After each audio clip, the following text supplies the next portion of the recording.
Hello, Saturnians! So, this is going to be a sort of VR to B over a TKL Sunflower. She started this awesome tag about circular decks and she showed all her gorgeous round decks. I only have one round deck. This is the Circle of Life Tarot. And I thought I would jump in and show you how I use this deck to tell time in a tarot reading, because this is a way to take advantage of the fact that the deck is round. So B's first question was, what draws you to circular decks? And most definitely, this is what draws me to circular decks, even though I only have one.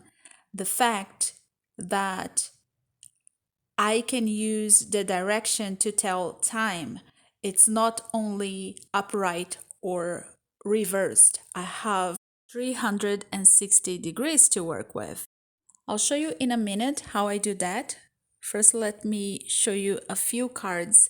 I really do love this deck. I showed this deck in my video about healing decks that connect me to my Chiron placement, because this is a very healing deck to me. It's very earthy, and I use it to connect with, a part of me that wants to be more grounded. I love this death card. It's one of my favorite death cards in my collection.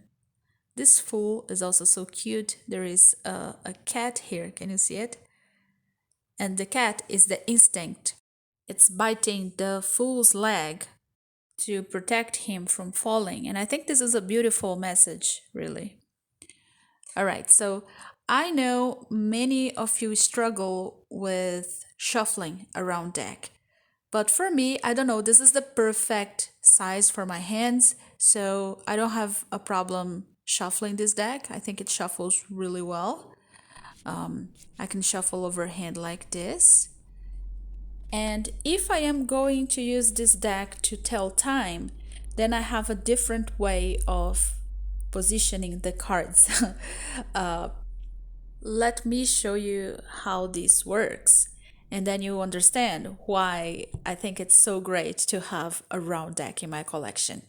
Okay, so now I'm gonna pick a card just like I normally would. I'm just gonna pick one, this. And now I'll put my hand over the card and figure out in which position the card wants to be in. Does that make sense?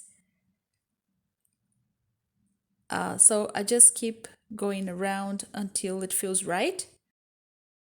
Oh, okay, that wasn't expected because this card wanted to be upright. So when the card is upright like this, I consider that this situation is happening right now. Upright means the present moment. So maybe the card could be like this, and here is like a clock. The 12 o'clock position means the present moment, and the 6 o'clock position means distant past. So maybe the card is a little bit like this, and that means that the Three of Wands moment is coming in the future. And like this, it means that the Three of Wands moment happened in the distant past. You see? And then if the card is a little bit like this, I consider that happened in the past, but not so distant past.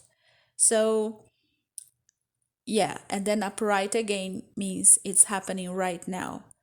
So yeah, this is only one way of doing this, but I do have other ways to tell time with round decks.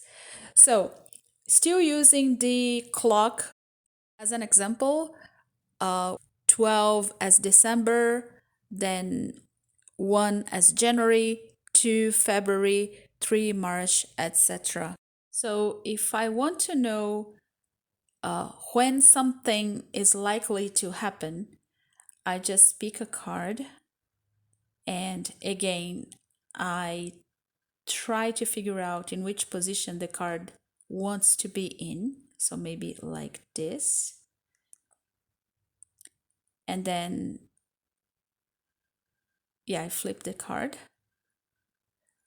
Oh, okay. So this would be the 6 o'clock position. So I would consider this to be June, you see, because it's completely reversed. So Four of Cups moment is likely to happen in June. This is how I would understand this. So maybe you want to know when it's a good time to get married, for instance, or to travel, and then you can try something like this. It really works for me.